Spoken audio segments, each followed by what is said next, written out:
Today I'll be talking about what it's like to have a big, fat, hot, juicy faggot in your mouth. Oh, matron, welcome to Counter Narrative.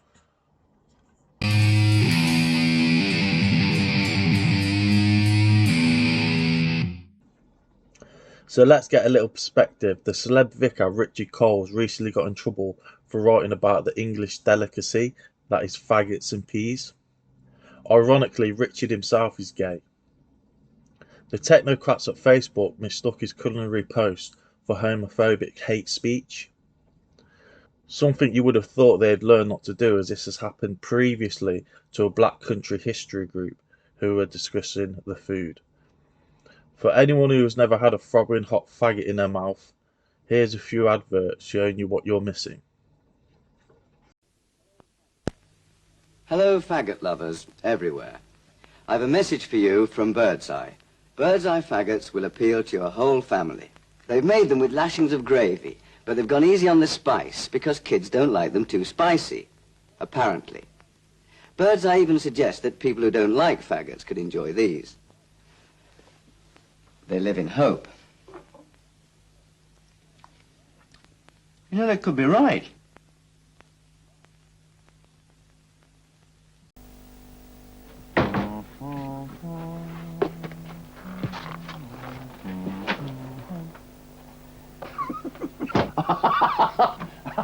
There's nothing funny about the taste of pork, liver and onions and tomatoes in a tasty, rich West Country sauce.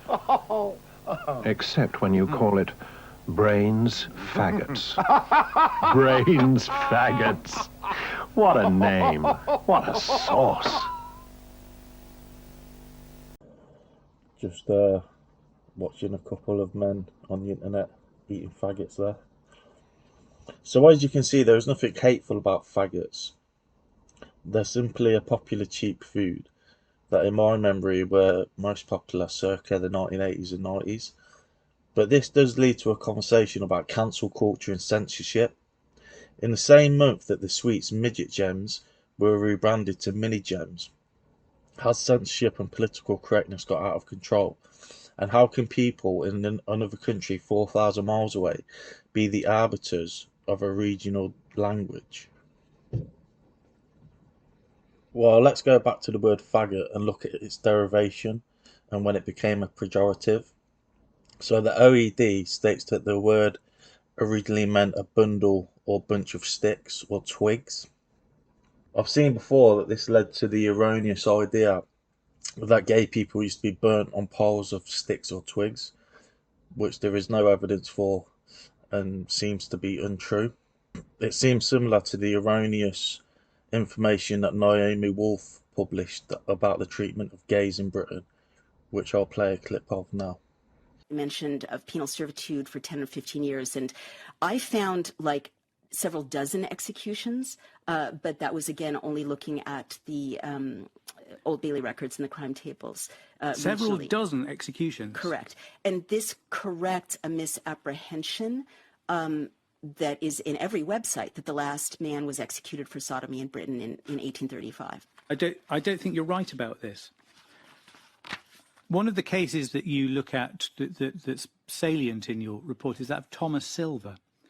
It says teenagers were now convicted more often. Indeed, that year, which is 1859, 14-year-old Thomas Silver was actually executed for committing sodomy. The boy was indicted for an unnatural offence, guilty, death recorded. This is the first time the phrase unnatural offence entered the Old Bailey records. Thomas Silver wasn't executed. Death recorded. I was really surprised by this, and I looked it up. Death recorded is what's in, I think, most of these cases that you've identified as executions. It doesn't mean that he was executed. It was a category that was created in 1823 that allowed judges to abstain from pronouncing a sentence of death on any capital convict whom they considered to be a fit subject for pardon. I don't think any of the executions you've identified here actually happened. Well, that's a really important thing to investigate. What is your understanding of what death recorded means? Death recorded, this is also from, I've just read you the definition of it there from the Old Bailey website. But I've got here a newspaper report about Thomas Silver and also something from the prison records that show the date of his discharge. The prisoner was found guilty and sentence of death was recorded. Yeah. But the jury recommended the prisoner to mercy on account of his youth. See, I think this is a kind of, when I found this, I didn't really know what to do with it, because I think it's quite a big problem with your argument. Ain't confirmation bias an absolute bitch? I bet she was salivating when she read that for the first time. Didn't even bother to look into it, whether it was true or not. So if the derivation of faggot wasn't from bunches of sticks, then where was it from?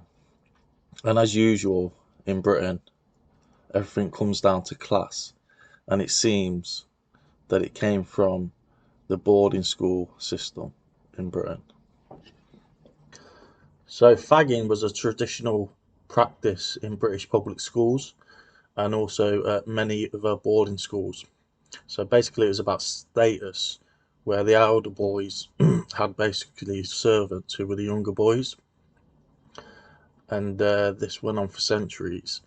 And it's fagging sometimes involved physical abuse and or sexual abuse. So this is where the connotations of homosexuality must have came from. And then obviously the language is passed on to America, and fagging gets shortened to fag, becomes a pejorative. So lastly, I want to look at the word from my background, the Irish background, because as I remember it, the word didn't really mean anything about sexuality. It was more of an insult on par with prick, bastard or idiot. Probably the best example of this was the Pogues times classic Fairy Tale of New York, that has the lyrics, "You scumbag, you maggot, you cheap lousy faggot, happy Christmas your ass, I pray God it's our last." So the song was edited by the BBC a few years ago to take out the words faggot and slut. Faggot was changed to haggard, so God knows what happens if haggard becomes offensive. Since then I've noticed the song is played less every year, and so have other people that I've talked to. And this is the thing about censorship. It's slow, insidious, and ultimately authoritarian. And this is what cancel culture is.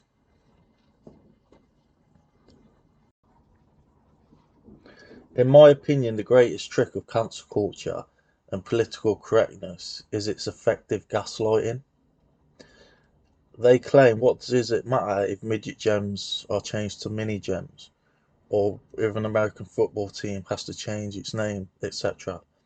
But soon enough, street names and statues are being erased and history rewritten in a very Orwellian way.